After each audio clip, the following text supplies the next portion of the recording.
கடலூரில் வழிப்பறி செய்தவர்களை கைது செய்ய முற்பட்ட 2 காவலர்கள் படுகாயம். நேரில் சென்று பார்வையிட்ட ஜெயக்குமார் ஐபிஎஸ்.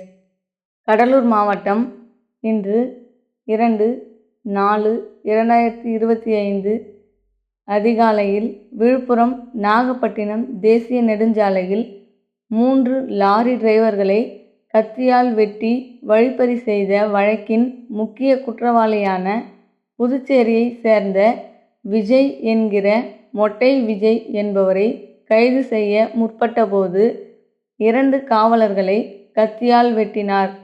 தற்காப்பிற்காக காவல் ஆய்வாளர் துப்பாக்கியால் சுட்டதில் விஜய் உயிரிழந்தார். விஜய் மீது புதுவை மாநிலம் கடலூர், விழுப்புரம் மாவட்டங்களில் கொலை முயற்சி, கூட்டுக்கொள்ளை, வழிப்பறி, கொடிய ஆயுதம் வைத்திருத்தல் போன்ற 30க்கும் மேற்பட்ட வழக்குகள் உள்ளன.